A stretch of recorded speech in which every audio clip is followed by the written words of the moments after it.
Hi guys, my name is Jeffrey and today I'll be showing you how to make an SDS polyacrylate gel. So first, let's run through all of the ingredients you need to make your gel.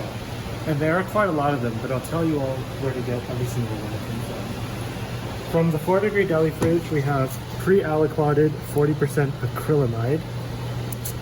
We have pre-aliquoted APS, and we have pre-aliquoted temid. From this liquids shelf, we have deionized water, autoclaved 10% SDS solution, autoclaved Tris HCl pH 6.8, and autoclaved Tris pH 8.8. Additionally, I prepared two 15 milliliter conical tubes. One of them is labeled resolving and one of them is labeled stacking. We'll see what that means later. Next, we have a tall plate, which you get from the back of the lab near the back sink. A short plate from the same place. And a comb, which is also next to the plates. One thing you want to make sure of is that the thickness of the comb matches the thickness that is labeled on the tall plate, which is 1 millimeter in this case. We have 70% methanol for cleaning, and we have these various clamps that you'll need to assemble the gel apparatus. In addition, we have a thin strip of parafilm, approximately 1 centimeter in length. And then for the actual gel electrophoresis itself, we have this clamp with electrodes on it, along with the big tub that will hold your SDS running buffer. We also have pre-prepared 1 liter of 1x SDS running buffer, which you will prepare from the 10x SDS stock jug in the front of the lab above the static 37-degree incubator. And finally, all three of our pipettes, the P20, the P200, and the P1000 with the relevant pipette tips. In this first step, we'll be putting together the plates to make our gel apparatus.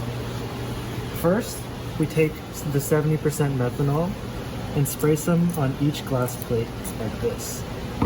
Next, we'll take a clean Kim wipe and wipe off any potential dust or grime or whatever else that has been built up on these glass plates.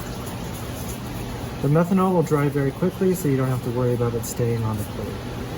Next, we're going to take the long plate so that these ridges are facing towards you. We're going to take the short plate with the side that we just cleaned with the methanol and sandwich them together like this.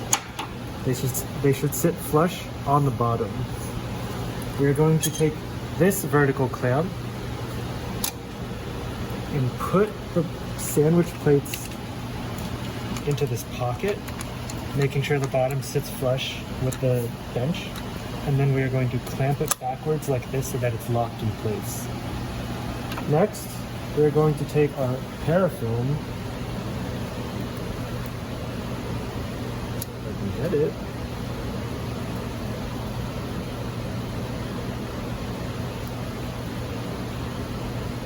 this is embarrassing. Unwrapped, and we are going to layer it over the bottom of the stacked plates like this. We are going to press it tightly so that it forms a seal that is waterproof, like this. Whoops.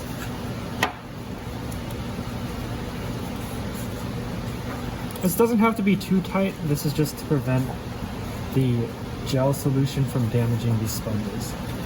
Once we have this fully assembled, we're going to take it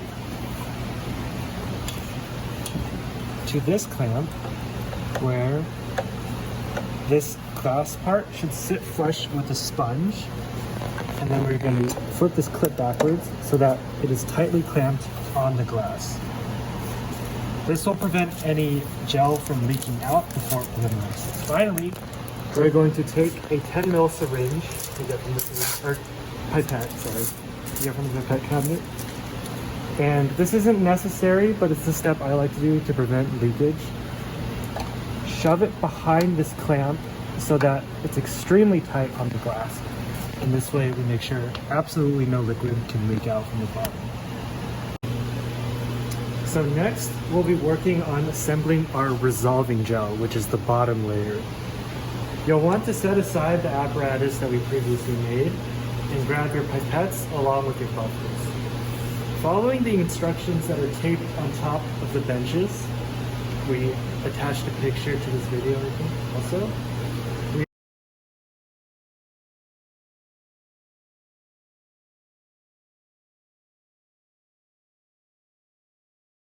We're just going to add the desired quantities of each buffer to the same falcon tube, save for the APS and Camid.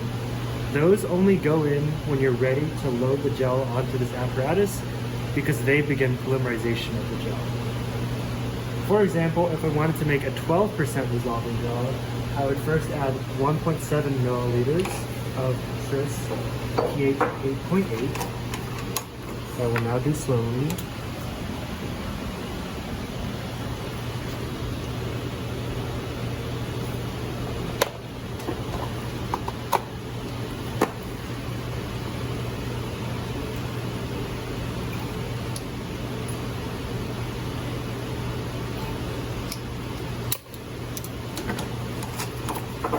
Next, I will add in 1.5 milliliters of 40% acrylamide. Again, this is pre-aliquoted.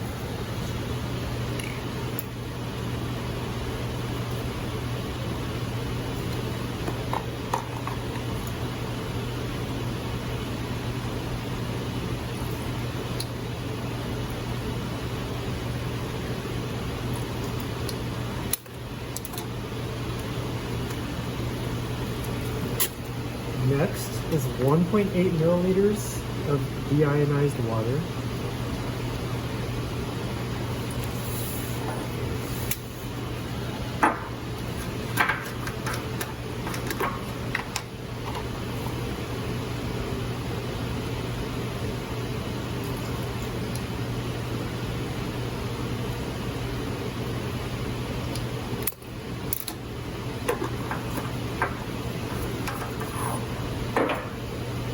And then 50 microliters of 10% Sds.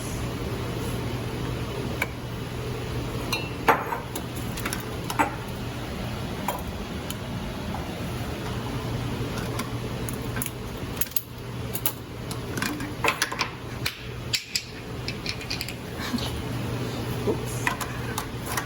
One thing I forgot to mention is at this point you should find a source of pure ethanol, which you just like fast forward this part.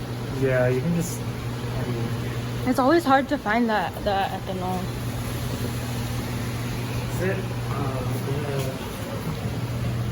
Oh yeah, it might be. Perfect. Oh, never mind. Pure ethanol. My bad.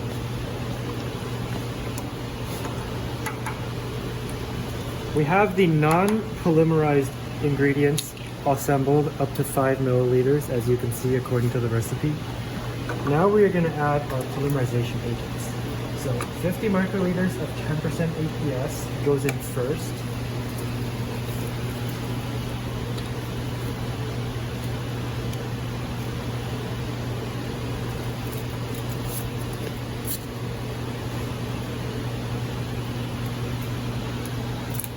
And then quickly followed by 4 microliters of Camid,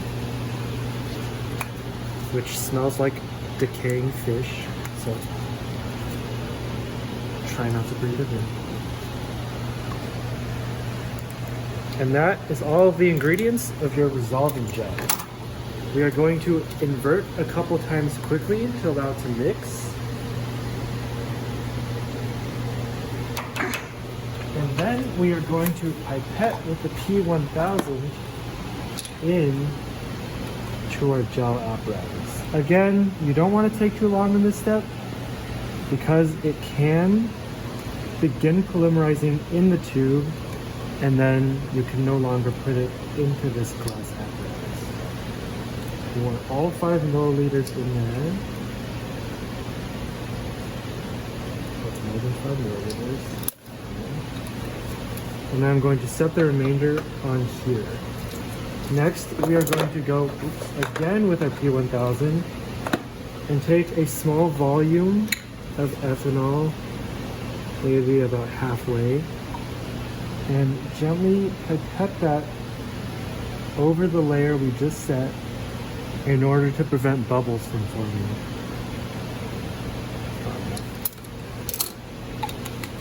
And now we are going to wait for this to solidify.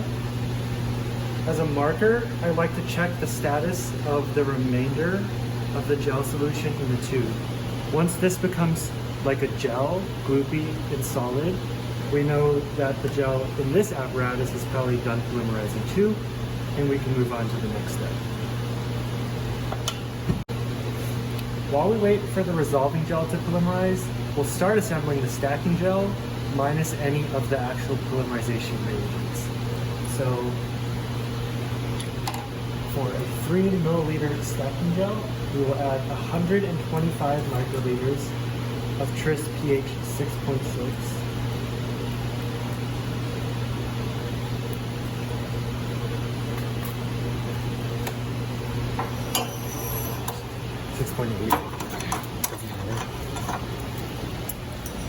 Oh my god.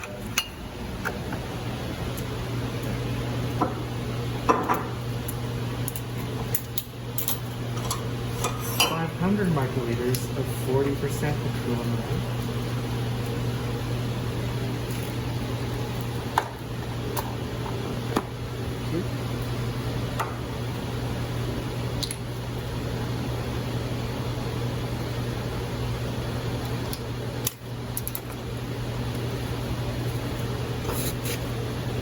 Two 2.3 milliliters of deionized water. So I'll do the 0.3 first.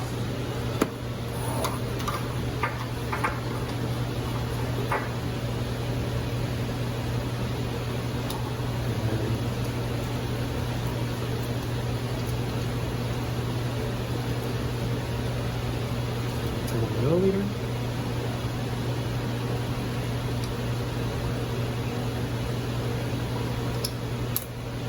And finally, 30 microliters of 10% SDS.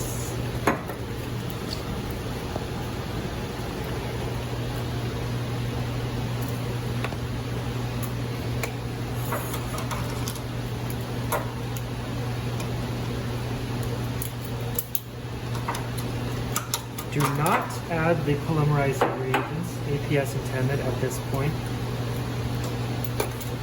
We will only add those when we are ready for this gel to polymerize, which is when this one is finished setting on. So after some time has passed, typically about 15 to 20 minutes, you'll see that your gel has solidified within the tube. You can double check that the gel is set inside your apparatus by tilting and seeing the straight layer in which your gel has set with the ethanol on top. Now we can move on to the next step.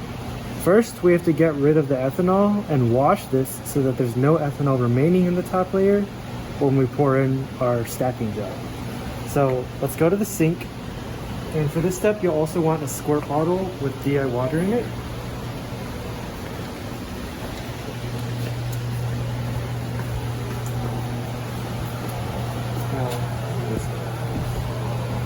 Keeping the apparatus together, we're just going to tilt this so that all the ethanol runs off. And while it's in this tilted position, we're going to spray DI water into the top here so that it kind of rinses out the entire thing. Doesn't need too much, just a nice thorough rinse and we're good. And now to dry off the DI water, we're going to take another clean Kim wipe and we're just going to dab. Sometimes you can get the Kim wipe between the layers and just go back and forth, but these things are pretty delicate, so that might be inconsistent.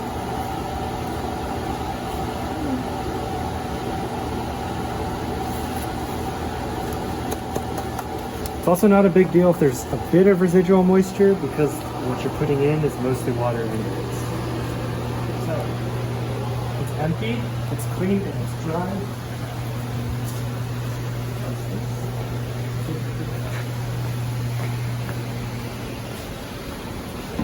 Now that we're back to here, we have the stacking gel. Okay, picking up where we left off, we're going to add the APS intended to the stacking gel as directed by the recipe. So that's 30 microliters of APS.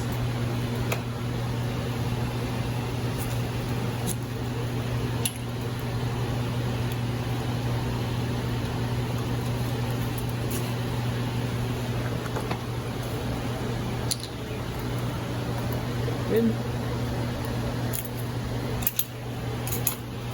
6 microliters of tinted.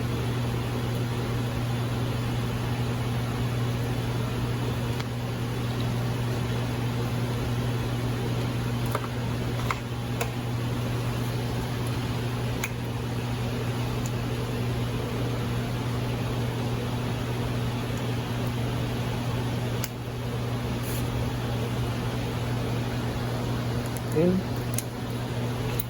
Do the same thing. Screw it on tight, invert it a couple times to let it mix.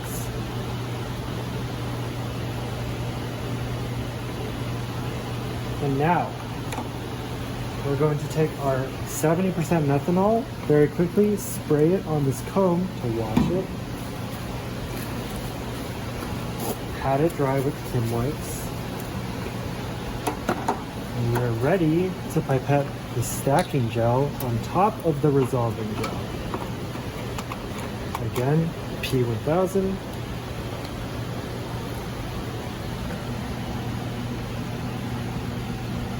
What you want to do on this step is you want to overfill the top so that it's literally coming out like that. This way we ensure that no bubbles get into the final gel because that will ruin your gel. Now that we have overfilled it, we are going to take this comb, make sure the text side is pointing towards you, and we are just going to insert it right here. Make sure it's flush with the top, and now again, we wait for the stacking gel to polymerize. As we were working, you may have noticed the buffers gradually disappearing as I was done with them. I just wanted to emphasize the importance of being on top of your space management and putting back buffers and reagents as soon as you're done with them. So for example, all of the tryst is back to where it's needed, and all we have left is the APS and Temid we just used, which I will now put back in the 4-degree deli.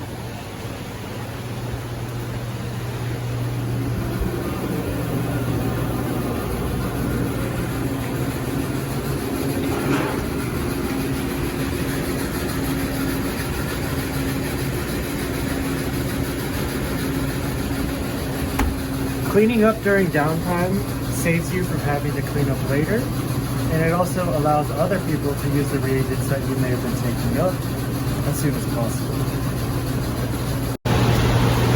As you can see, a few minutes have passed and the stacking gel has now solidified completely. Well, there it is. Solidified completely. Stacking gel takes way less time than the resolving gel to set. We are going to now remove this pipette from the clamp, take the gel apparatus out of these various clamps. What we're left with is 2 pieces of glass and the gel in between. You can see there's some residual gel that polymerized on the back of it. We can take a Kim wipe and quickly just wipe this off. And we're left with a clean double layered gel with the comb in here, making room for your wells. To set this up, we're going to take this electrophoresis clamp, take it. I forgot one thing.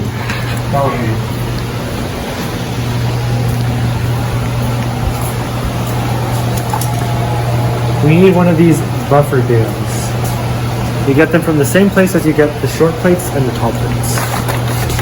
We'll pick it up later. Okay. So on one side, as you can see, there are two sides here. We're going to set a buffer dam. Alternatively, if you're running two gels at the same time with two groups, you can set the other gel on this side. And we're going to take our gel and set it in so that it's being clamped by the feet. So again, they should be fully down, clamped by these feet here, both sides. And now we are going to, grabbing it like this, lock it in place. Now we're going to drop it in to our chamber, making sure that the colors of the electrodes match up with the colors in the gel.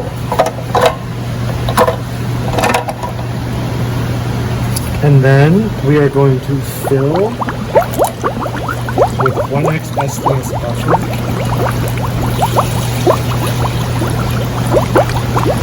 That's not how it goes. It goes like this. There.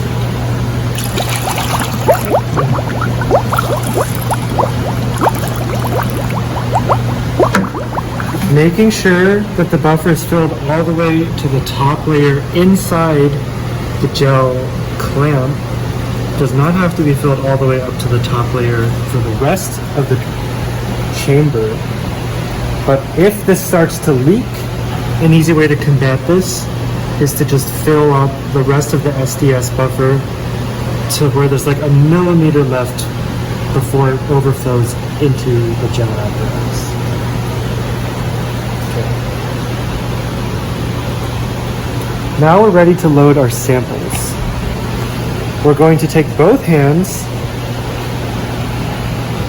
thumbs clamped on the glass of the gel, index fingers on the comb, and we're going to pull on both sides with equal force so that we don't disrupt the structure of any of the wells. Slowly straight up. We can put this onto a Kimlet.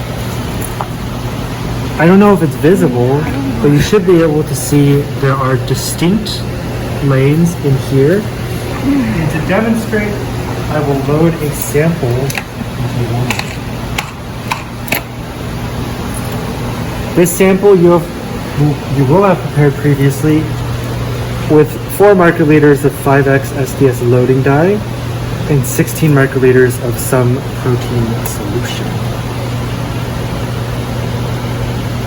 Should be colored like this. And we are going to go in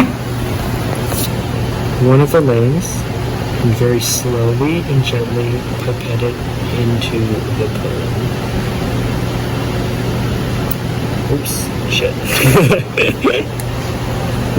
Well,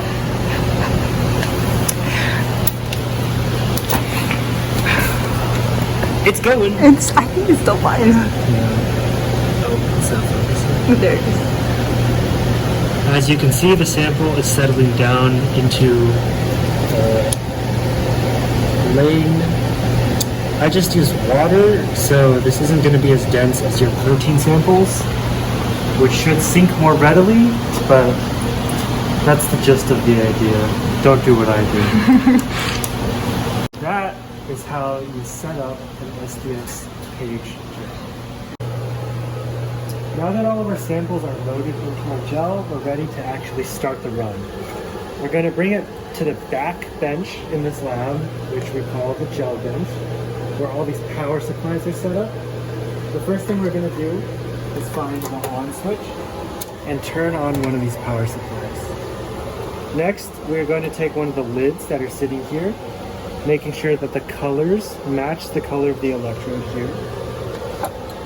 And it should just slide on without issue. Keyword being should. There we go. Again, making sure the colors match, we're going to plug it into the power supply.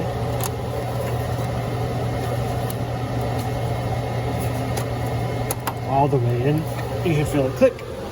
And then we're going to set our run condition for an Sds-Page gel. We can go all the way up to 250 volts. for 40 minutes. And then all you're gonna do now is hit run. And now let the timer count down. Watch for bubbles forming inside the gel chamber. That's how you know that electricity is flowing. And then once your dye line runs all the way to the bottom of the gel, or even runs off the gel, that's when you know you're done. And that is how to make and run an SDS-Page gel. Hi everyone, this is the demo video for using the Sorpal centrifuge, which is our big washing machine size centrifuge over here. You'll mainly use this centrifuge when you're doing large scale protein expression. So that means when you're using at least like 1, maybe 2 liters. We don't really use this machine a lot, but some of you will have to eventually, so please follow this how-to video well. So the first thing to do when you're using this machine is to turn it on using the on switch, which is located down here. Go ahead and turn it on, and then you'll notice some lights that start to come on. So this light is for the door. If this light is on, that means that the door is open. If this light is on, you can notice that it says imbalance. So that means there's too great of a weight difference in between your 2 samples, and there should always be an even number of samples. So if there's too great a weight difference between those samples, the machine won't run. And then we have the power button. Y'all don't really need to mess with that, it'll just turn on. And then we also have a series of dials on this side. So this over here is the temperature control, and then this should show you what speed the centrifuge is currently at. You'll notice it'll start at 0. And then we also have the dials for speed and time like any other centrifuge. So the speed and time dials should already be set. These are kind of standard. Speed should be at 3.5 RPM. And then time, this kind of might vary between whatever your procedure says, but usually anywhere in between 10 and 20. And then an important part to remember for this centrifuge is that it needs to be at a very specific temperature range. So this blue dial down here controls this blue line, which is basically the minimum temperature for the machine. So this black line is the current temperature of the machine, and so kind of a principle that you need to follow when using this machine is that this blue dial always needs to remain in between, or the black dial needs to remain between the blue and the red dials. So again, the blue is the minimum temperature and red is the maximum temperature. So it kind of establishes a range of temperature that's optimal for the machine to function.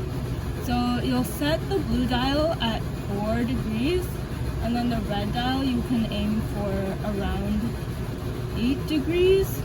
And so then once you've set those 2 dials, the machine will kind of lower the temperature so that it puts the black dial in between the blue and red.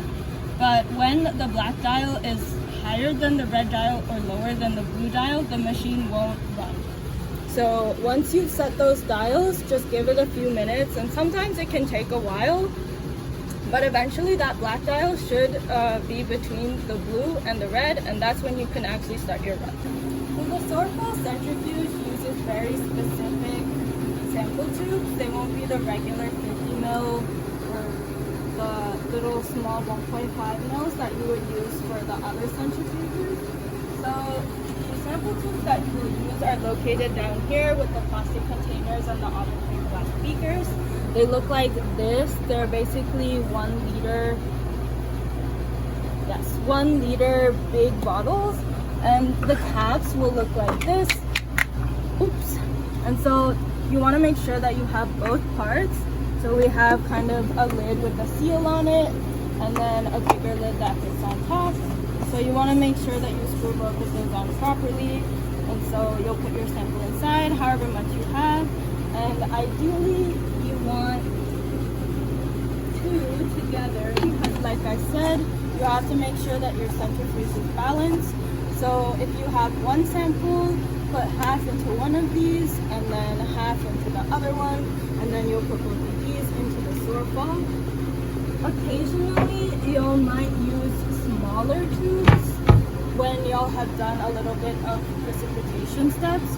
So if you ever need those smaller tubes, they're located over here. And there are these plastic tubes that we call round bottom tubes. And so these don't need a lid or anything. You'll just put however much sample you have into these. But again, always remember that you need them to be balanced. And so to balance them, you want the weight difference between the two to be no more than 0.03 grams. So if you have, there's a very specific way to do that, but that requires a little bit of setup. So if you ever need to balance these, just come ask a mentor and we'll be more than happy to show you how. We'll do a little demo of the machine actually starting. So this door is pretty solid and it's not going to open very easily. You won't tug on it like you do with the other centrifuges. So there's this button down here that very conveniently says door. So you're going to go ahead and push that button, and you're going to have to use a little bit of strength. You're going to really want to push it in, and then you're just going to lift this. And then you should see this kind of larger container inside. And so it tells you the directions you need to spin the dial in order to open the lid. So we're gonna take it off.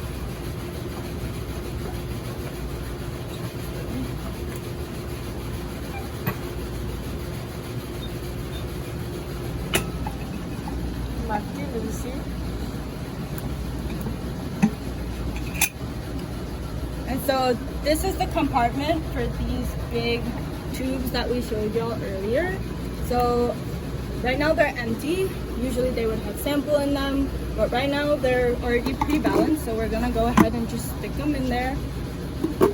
And you're gonna wanna do them on opposite sides like you would with any other centrifuge so they remain balanced. And then you're gonna put the lid back on. You're gonna screw it the opposite direction that you did in order to tighten the lid.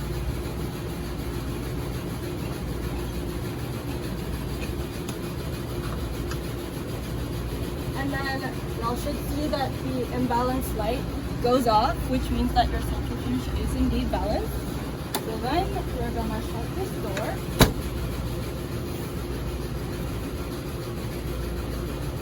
And then you're gonna check and make sure that this black dial is between the blue and the red dial, and then that your speed and temperature are correct.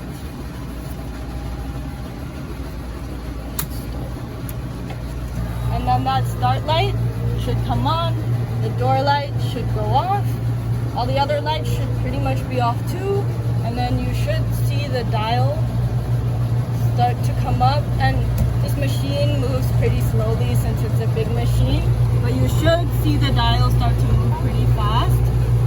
It might take a little bit of time to reach whatever speed setting that you'll want.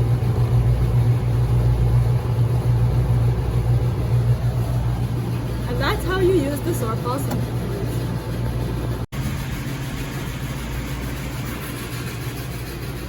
Wow. They look like jellyfish.